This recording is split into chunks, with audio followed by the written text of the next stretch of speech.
Olá pessoal, estamos iniciando mais um estudo da obra Livro dos Médiuns. É um prazer estar com vocês. Vamos fazer o nosso preparo da obra Autoajuda e Autoajuda.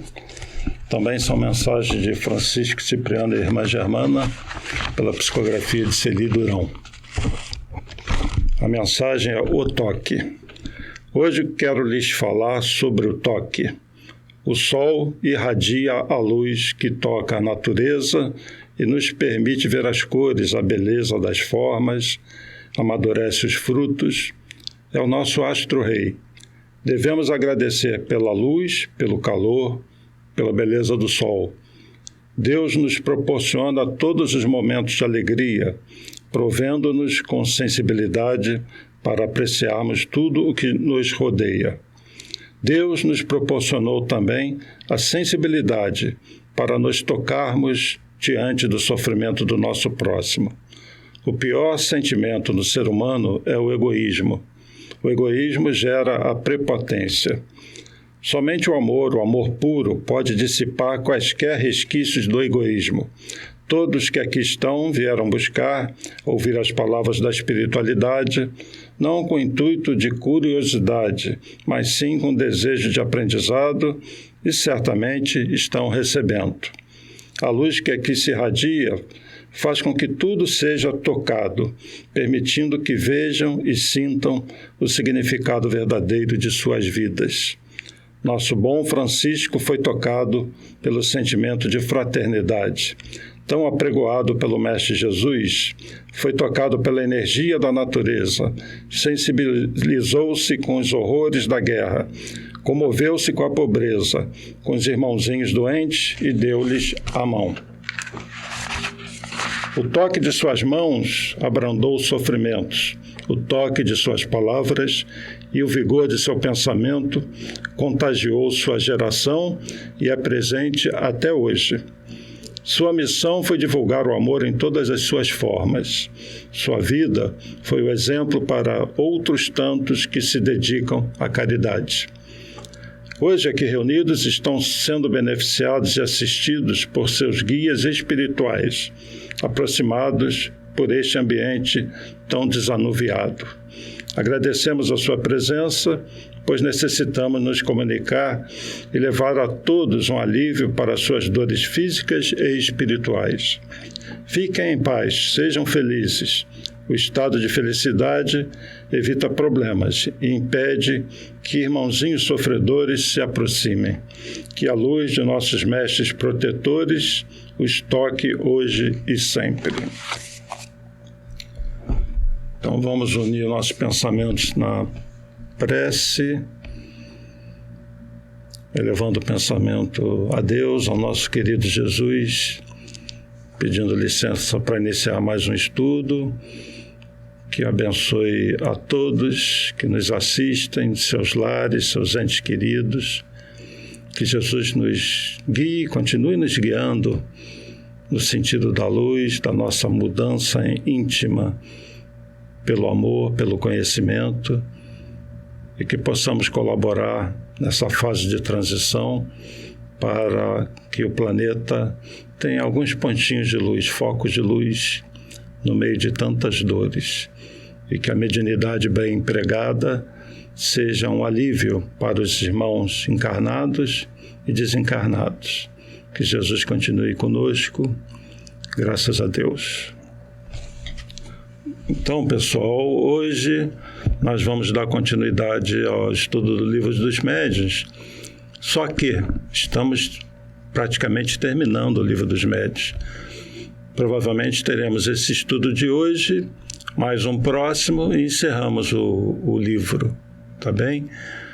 Nós deveremos ter uma pausa, isso vai ser confirmado aí, e já temos um planejamento para um outro estudo, dando continuidade à mediunidade, só que através desse livrinho aqui, Nos Domínios da Mediunidade. Psicografia do Chico Xavier, pelo Espírito André Luiz. E nós veremos nesse novo estudo tudo que nós estudamos agora de forma dinâmica, prática, porém, vista do lado espiritual. André Luiz, ele atua como se fosse um repórter do mundo espiritual. Todo mundo que estudou sabe que ele foi acolhido na colônia espiritual Nosso Lar, e a partir do momento que ele se recupera, ele começa a trabalhar. Tem uma obra logo após o Nosso Lar, que é Os Mensageiros, que é muito interessante também. E nos domínios da mediunidade, mostra André Luiz excursionando pela Terra, assistindo os trabalhos mediúnicos, as reuniões, os médiuns, e ele vai aprendendo e transferindo para nós. E vocês vão ver de tudo que nós estudamos: ação do pensamento, ectoplasma, as reuniões mediúnicas, a obsessão, os médiuns como são vistos pela espiritualidade, enfim, é uma verdadeira aula do mundo espiritual sobre a mediunidade prática. E nós temos que colocar em mente, todos nós que participamos de casa espírita, que todos estão trabalhando na casa espírita com os espíritos, mesmo que não esteja diretamente num trabalho desse, que aconteça a tal da incorporação. Tudo envolve a espiritualidade, o atendimento fraterno, o passe, uma reunião pública, os tratamentos, e aí sim vem as reuniões onde alguns médiuns, os espíritos se manifestam através deles, mas todo o trabalho é acompanhado e tem a participação da espiritualidade. Então nós vamos ver isso na obra Nos Domínios da Mediunidade. Eu peço que vocês tentem adquirir o livro, quem não tem, ou baixar em PDF, se conseguirem encontrar, nem lembro se já tem disponível, mas é uma obra muitíssimo importante. E essa sim, nós vamos ler os capítulos e vamos comentando todos os capítulos. Nós temos em torno de 50 capítulos no livro, então a nossa previsão é praticamente... são 30 capítulos. Comentando um capítulo por aula, ou um capítulo em dois estudos, deve dar quase que o ano todo. Mas é importante que vocês tentem ler o livro, né? Anotem suas dúvidas, mas é um livro muito dinâmico, vai ser um estudo muito dinâmico, vocês vão gostar. E eu pretendo convidar pessoas aqui para também participar do estudo, comentar, pessoas com vivência no trabalho da Casa Espírita, tá bem? Então, vamos tentar finalizar o Livro dos Médiuns e que vocês tenham um bom proveito desse estudo de hoje. Bom, nós falamos no estudo passado de um capítulo que eu pedi para todo mundo ler, que é das reuniões e sociedades espíritas. E eu falei dos tipos de reunião, como Kardec classifica: reuniões sérias, reuniões frívolas, aquelas de brincadeiras. Alguém comentou aí nos comentários do estudo, daquela brincadeira do copo, acho que foi a Liane, tudo bem, Liane? Que foi um pouco problemática, tiveram que chamar uma pessoa para ajudar, porque é muito comum, né, as meninas brincarem com essa brincadeira dos copos. Não sei se hoje, mas há tempos atrás era mais comum. E eu só queria destacar no item 331, que eu já li: uma reunião é um ser coletivo, cujas qualidades e propriedades são as resultantes das de seus membros e formam como que um feixe. E esse feixe é como se fosse um feixe de varas. Quando ele está unido, sozinho, uma varetinha, é fácil de quebrar, mas quando você coloca um feixe, é mais difícil. Aquilo ali tem uma rigidez. Assim, uma reunião com pessoas que estudam, pessoas que se entendem, que compreendem a seriedade da reunião, do trabalho, que compreendem que não estão sozinhas ali, a espiritualidade está junto. Então, qualquer reunião, vamos considerar a reunião como qualquer trabalho numa casa espírita, onde você reúne pessoas, conta com a presença da espiritualidade. Então, no capítulo 29, das reuniões e das sociedades espíritas, todo o restante para vocês lerem. E tem um capítulo também que é Regulamento da Sociedade Parisiense de Estudos Espíritas, que eu vou pular, é como se fosse um estatuto da casa, né? Como que se compõe, os sócios, o que a sociedade admite, o que não admite. Eu acho que não é o caso aqui do estudo, né? Como se faz a administração, as sessões, como é que são organizadas. Então, eu vou pular para o capítulo 31, que é o último capítulo, e quem tiver interesse, pensar em montar uma casa, ou quiser uma referência, leia o capítulo 30, que é sobre isso, como montar uma casa do lado do estatuto da casa, tá bom? Dissertações Espíritas, capítulo 31. São mensagens de vários espíritos, mensagens diversas, que eu vou escolher algumas para a gente ler aqui hoje e no próximo estudo, tá bom? Então, o Livro dos Médiuns, ele se encerra assim, com várias mensagens, de muitas que Kardec recebeu, e ele destacou essas mensagens. E os espíritos sempre dão instruções. É como no Evangelho segundo o Espiritismo. Você tem um capítulo, um determinado capítulo, tem a passagem de Jesus, você tem os comentários de Kardec e você tem instruções dos espíritos, que sempre são de cunho elevado. Então, Kardec, quando estava codificando a doutrina, ele estava cercado de uma multidão de espíritos, mas ele teve que analisar tudo, ele teve que separar os espíritos brincalhões que se infiltravam e a espiritualidade superior deixava. Isso, inclusive, fazia parte, vamos dizer assim, do treinamento de Kardec. Então, as coisas não vieram fáceis para ele. Ele teve que filtrar, ele teve que separar. E então, ele separa algumas mensagens que não foram publicadas em outras obras, de espíritos como Santo Agostinho, por exemplo. Então, eu vou ler algumas dessas mensagens e vamos fazer algumas reflexões sobre o nosso trabalho, tá bem? Então, vou ler aqui o início, que é rapidinho, e a primeira mensagem, que é de Santo Agostinho. Dissertações Espíritas, capítulo 31. Reunimos neste capítulo alguns ditados espontâneos que completam e confirmam os princípios exarados nesta obra. Poderíamos inseri-los em muito maior número, limitamo-nos, porém, aos que, de modo mais particular, dizem respeito ao porvir do Espiritismo, aos médiuns e às reuniões. Então, ele tinha muitos ditados, muitas instruções dos espíritos. Ele separou nesse finalzinho os que dizem respeito ao Espiritismo, aos médiuns e às reuniões. Damos-los também como instrução e como tipos das comunicações verdadeiramente sérias. Encerramos o capítulo com algumas comunicações apócrifas, seguidas de notas apropriadas a torná-las reconhecíveis. Então, vamos lá. A primeira comunicação é curtinha, do Espírito Santo Agostinho. Então, Santo Agostinho diz assim: confiai na bondade de Deus e sede bastante clarividentes para perceberdes os preparativos da nova vida que ele vos destina.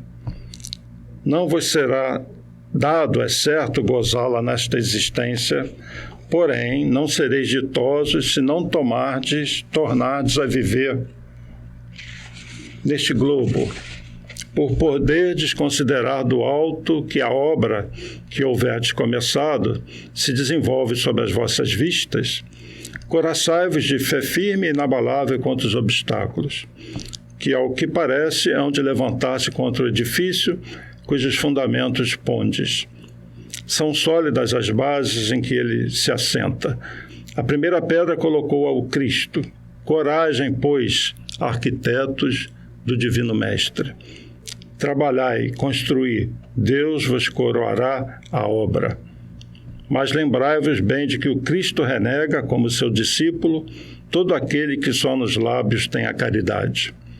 Não basta crer, é preciso, sobretudo, dar exemplos de bondade, de tolerância e de desinteresse, sem o que estéril será a vossa fé. Santo Agostinho. Ele está falando aqui da fé sem obras, né? Então é muito importante, isso serve para todos nós, que uma vez no Espiritismo nós estejamos dispostos a servir. Isso pode ser feito de várias formas. Fora da casa espírita, óbvio. Nessa mensagem, ele se dirige muito particularmente a Kardec, mas aqueles que seguem o Espiritismo também. Vocês acham que essa obra está concluída? Não, o Espiritismo começou com Kardec, mas não termina com Kardec. Ele tem continuidade e vai se aperfeiçoando. Tenham certeza de que novas revelações vão ser feitas e que cada um de vocês é um coartífice dessa construção, dessa obra que vai se desenvolvendo de espiritualização da humanidade, porque é disso que trata o Espiritismo. Não se trata apenas de mais um conjunto de informações para ser mais uma religião, não. O projeto de Jesus é espiritualizar a humanidade, e a humanidade será espiritualizada.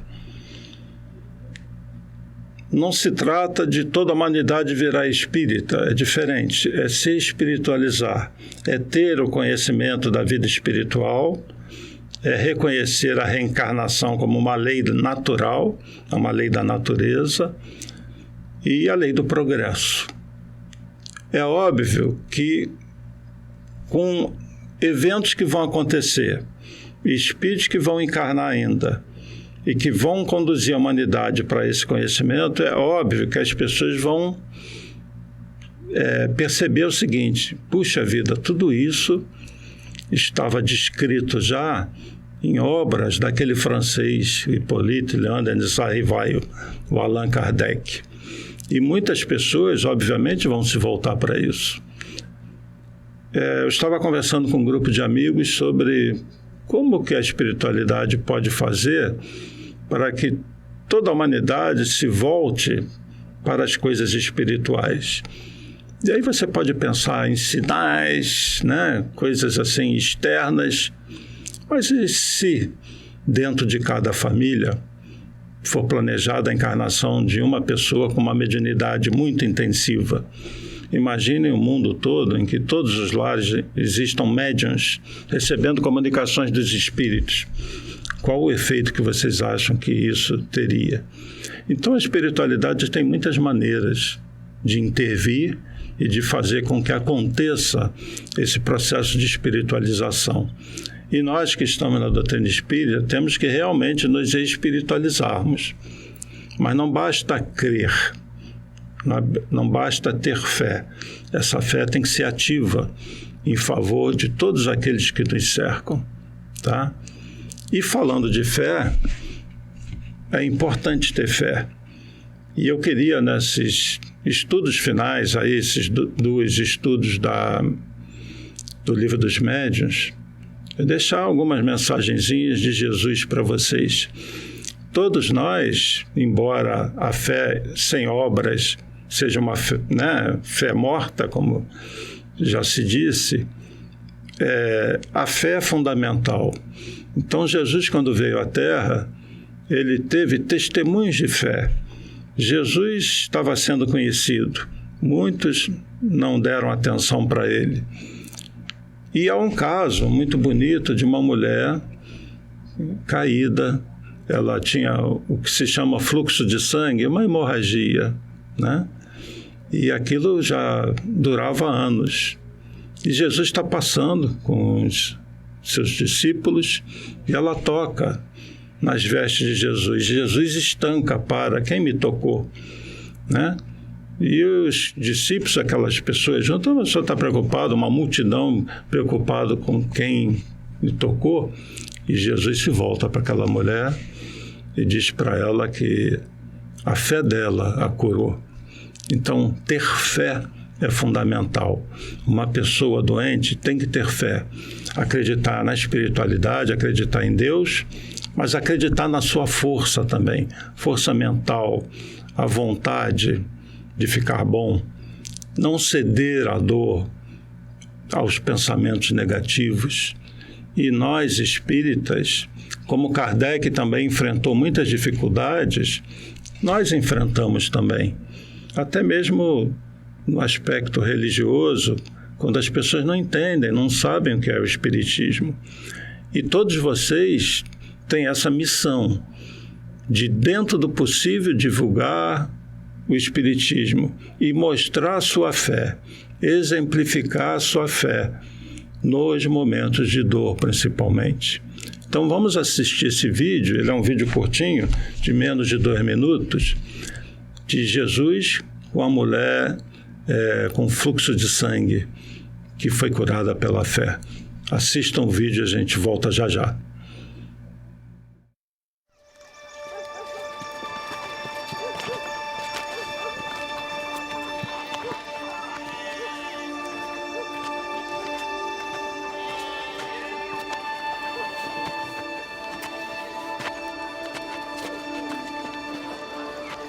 Quem tocou nas minhas vestes? Vês que a multidão te aperta e dizes: quem me tocou?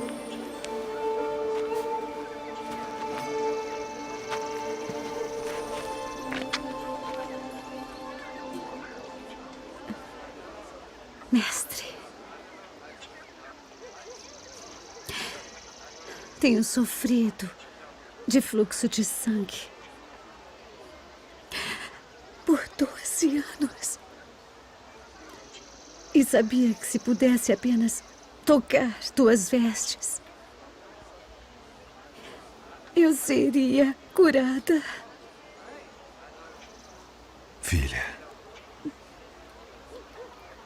a tua fé te salvou.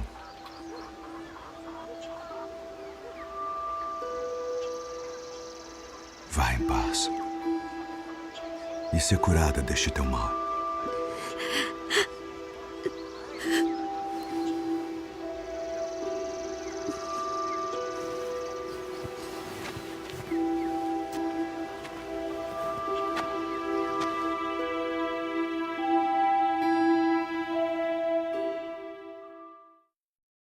Então esse vídeo, dentre muitos, mostra um momento vivido por Jesus com essa mulher.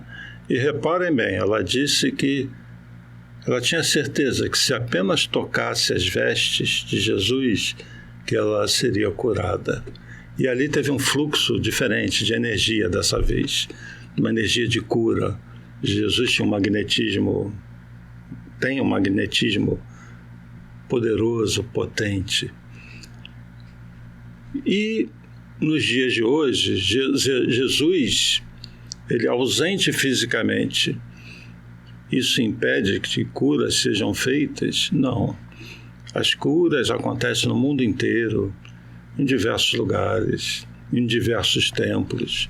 E na casa espírita nós temos curas. Mas não se esqueçam nunca de que a verdadeira cura é a do espírito. É isso que nós buscamos na casa espírita. E é lógico, aqueles que têm doenças físicas procuram a cura ou, pelo menos, minimizar a sua dor. Mas o que eu percebo pela prática, que muitas pessoas que se voltam para o espiritismo, que têm problemas sérios de saúde, acabam adquirindo uma força mental que, em parte, é a fé, na certeza de que a vida vai continuar, de que o corpo é o corpo, é uma vestimenta que fica mesmo desgastada, que adoece, mas a mente tem um poder tremendo. Nós somos espíritos, filhos de Deus, e temos um grande potencial. Então, muitas vezes, a doença nos desperta para esse potencial. Enquanto alguns caem, outros se elevam com a doença física. A doença física em alguns casos é uma bênção, porque desperta espíritos. Então vamos ler a segunda mensagem, mas antes eu fiz uma anotação aqui, porque quem assina essa mensagem é Chateaubriand, e muita gente pode não conhecer, então eu fui pesquisar. O nome dele é François-René Chateaubriand. Ele firmou-se como um dos grandes precursores do romantismo, pelo conteúdo das emoções variadas da sua obra.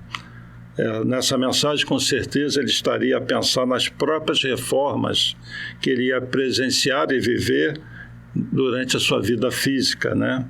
Que terminou no dia 4 de julho de 1848 em Paris. Ele conheceu o exílio, conheceu a glória, provações, homenagens, o desprezo e o poder. Político e escritor, participou de grandes momentos da história, que registrou em sua obra Recordações de Além-Túmulo, publicada em forma seriada em Paris, de 21 de outubro de 1848 a 3 de julho de 1850, portanto, depois de sua morte. Então, esse é o Chateaubriand, que foi um escritor, né, um político, e que nos deixa essa mensagem.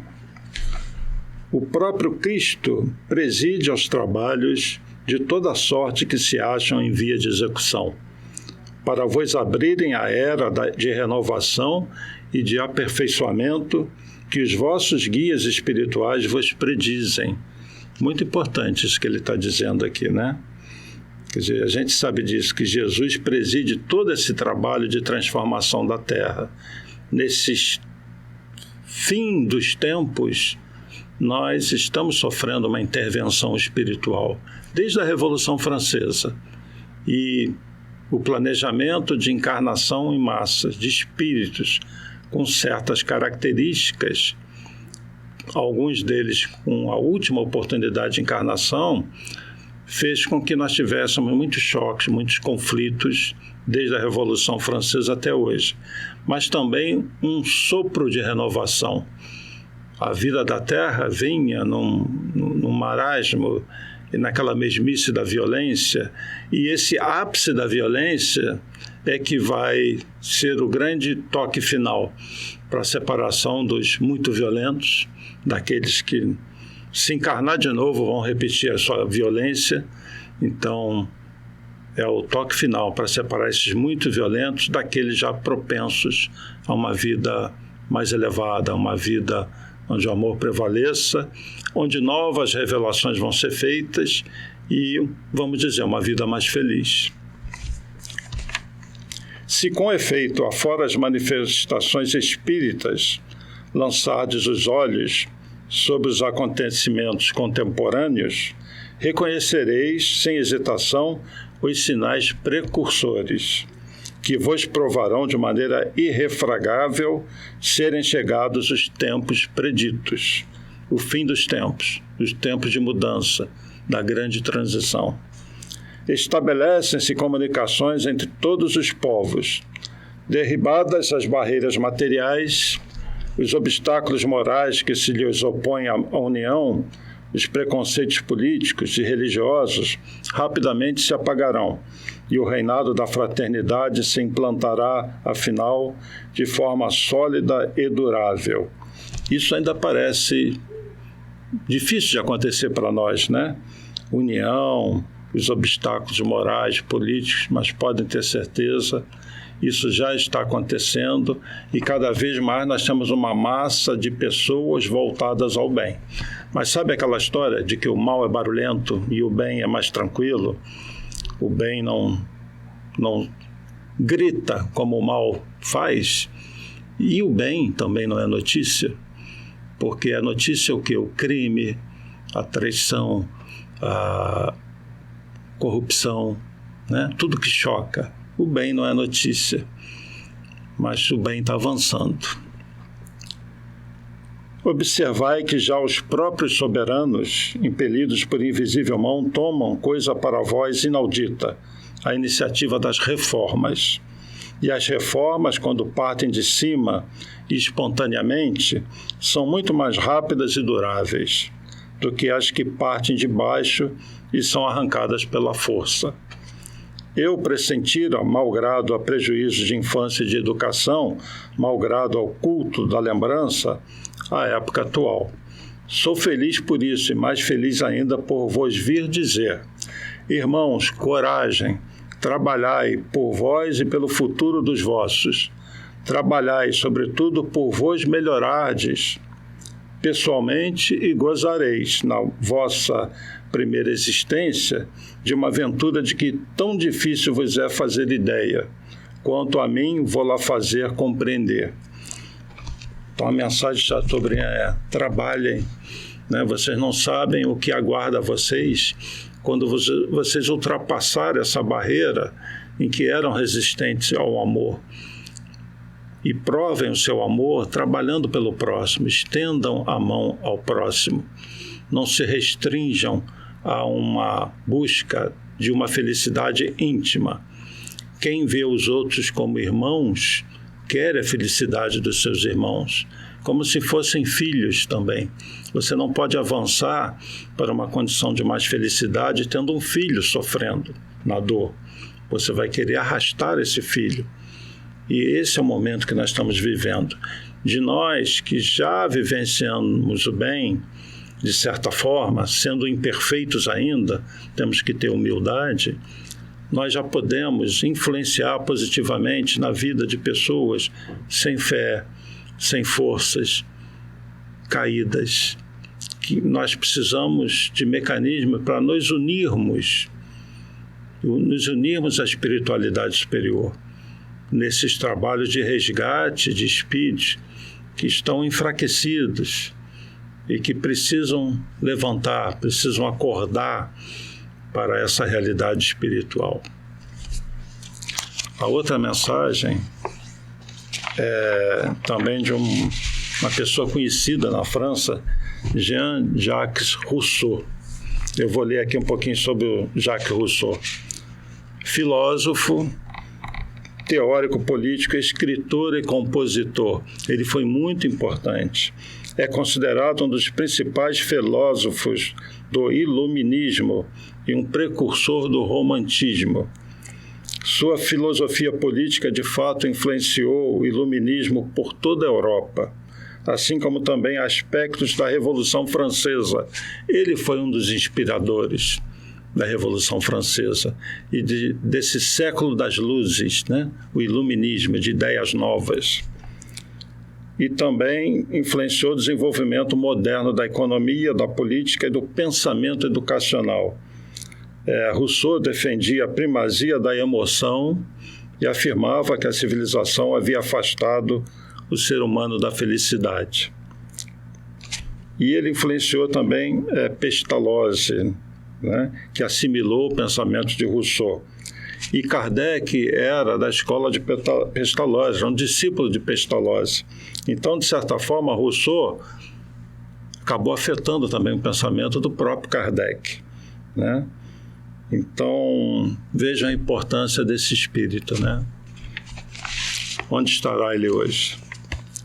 Então, a mensagem dele: penso que o espiritismo é um estudo todo filosófico das causas secretas dos movimentos interiores da alma, até agora nada ou pouco definidos.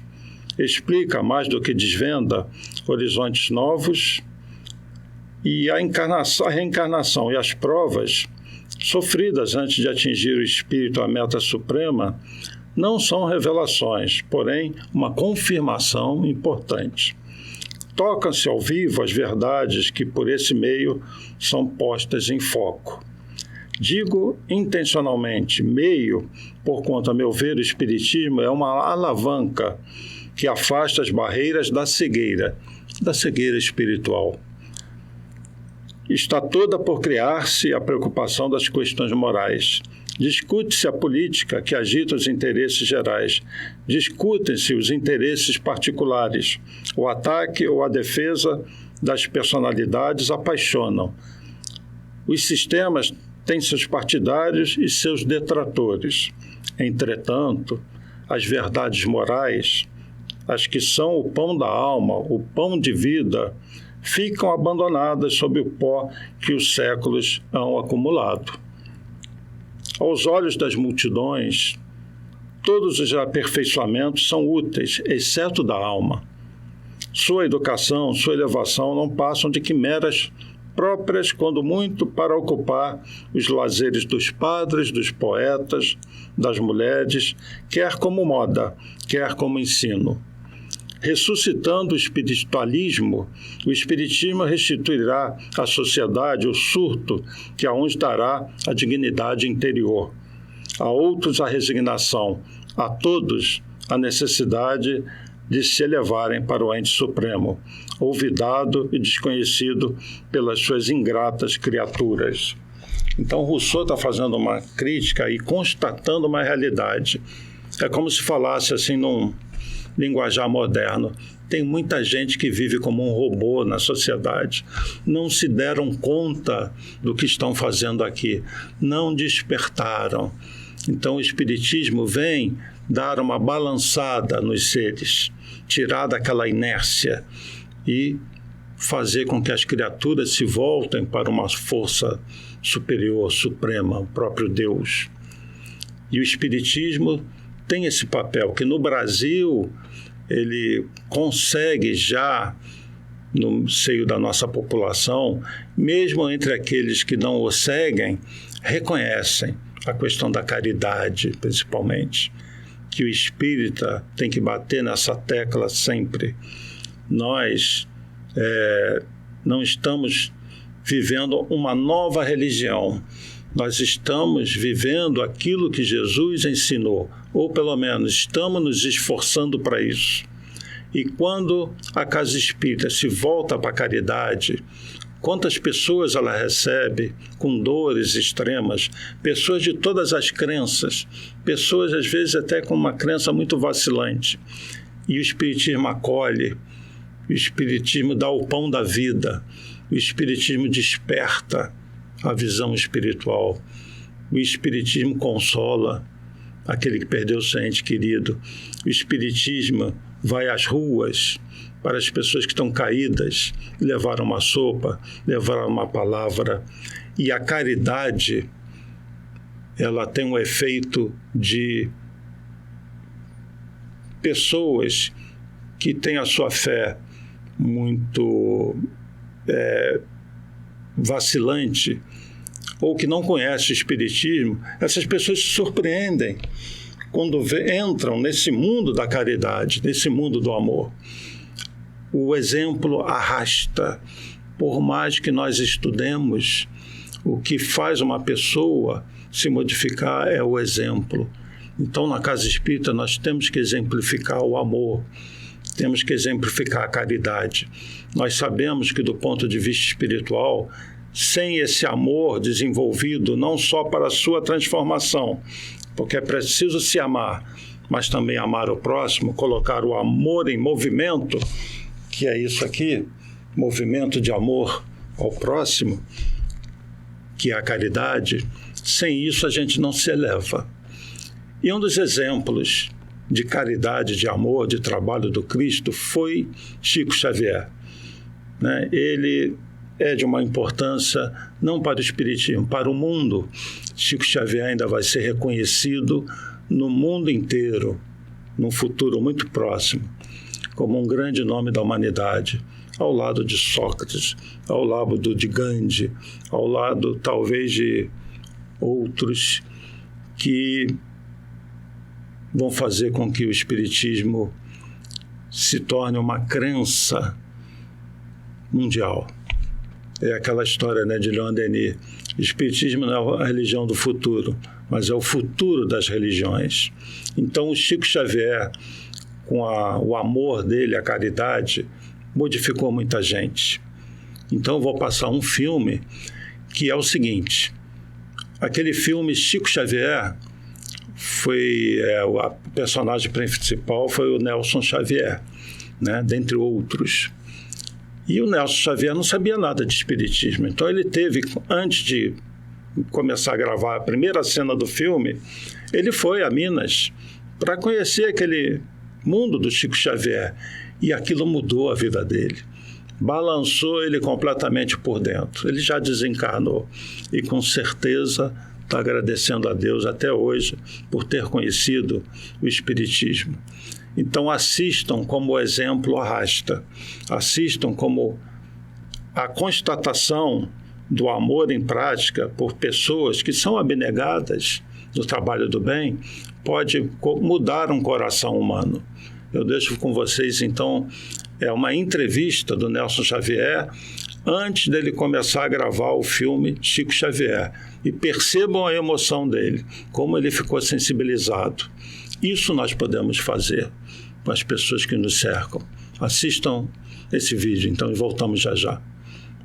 Que tem me posto em contato com essas pessoas que cercaram o Chico nesse tempo todo e que são realmente estão transformando minha vida, porque a gente na vida tem muitas experiências, desde que nasce, desde criança, as coisas vão crescendo na gente, né? Vão modificando a gente, vão construindo a vida da gente. São pequenos incidentes, porque você atravessa a rua ou ajuda alguém a atravessar a rua. Essa experiência de contato com esse mundo que foi de Chico Xavier e ainda está sendo uma experiência transformadora para mim.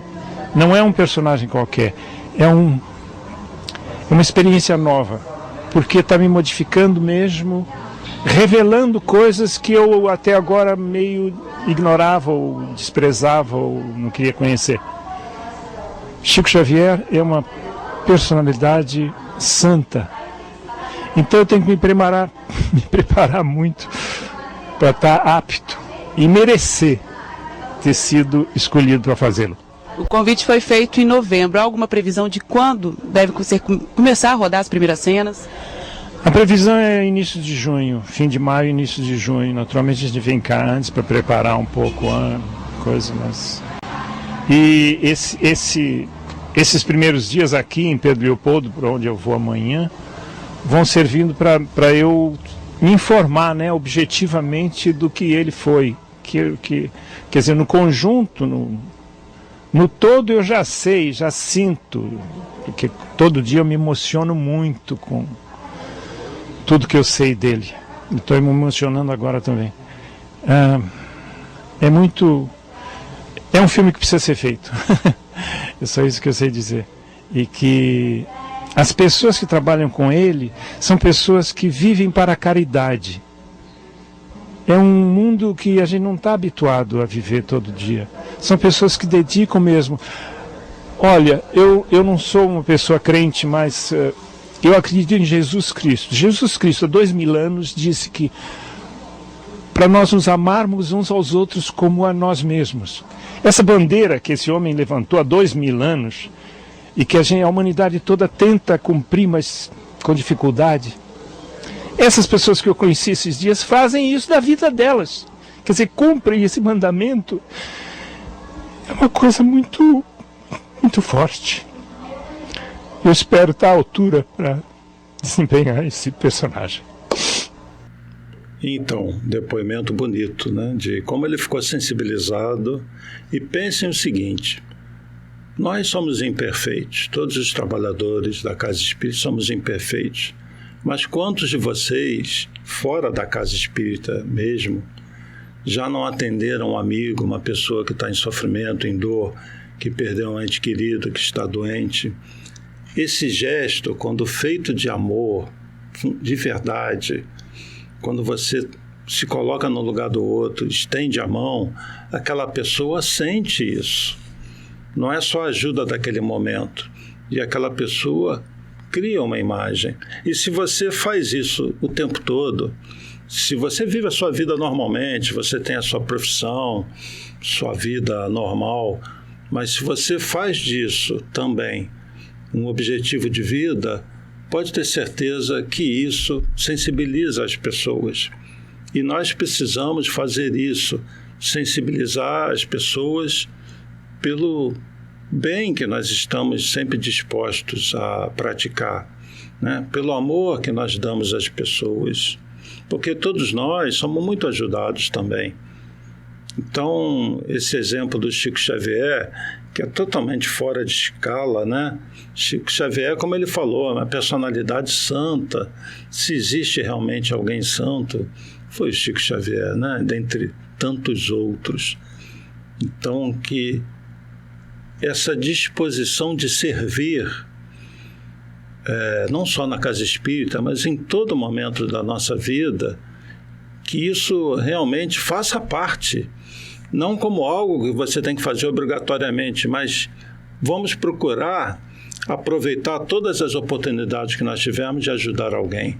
E você vai sentir o prazer que é você ver a outra pessoa agradecendo, vendo a pessoa com força, superando aquela dor. E esse é o papel do Espiritismo, propagar o amor também, reviver o Evangelho. E sempre nesses contatos nós temos oportunidade de manifestar a nossa fé nas coisas espirituais, numa vida que está além da matéria, a verdadeira vida, a vida do Espírito. E Jesus veio para isso, para espiritualizar a humanidade e arrastar multidões através do amor. Mas como disse essa mensagem que eu acabei de ler, nem todos se sensibilizaram ainda, o que é impressionante. Mas nós vamos seguindo em frente, vencendo as dificuldades e cumprindo o nosso papel. Eu tenho que encerrar por hoje, porque o nosso tempo já acabou, pedindo para que todos coloquem seus comentários. Aliás, como no próximo estudo vai ser o último, eu queria agradecer já de coração a todos que deixam as mensagens, aqueles que estão constantemente acompanhando esse estudo, que são aqueles fiéis ao estudo e que com isso colaboram com uma corrente do bem. Quando nós fazemos nossa oração, quando nós estamos unidos em pensamentos elevados. Isso por si só é fazer o bem também, porque quando nós projetamos o nosso pensamento em favor de todos, em conjunto, isso tem um efeito muito positivo e a espiritualidade está junto de nós.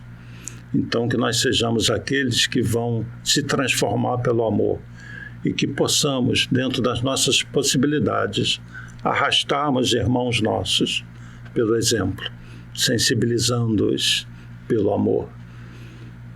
E eu desejo tudo de bom para vocês, um grande beijo, um abraço para todos, até o próximo estudo, paz e bem, paz e luz, paz, muita paz.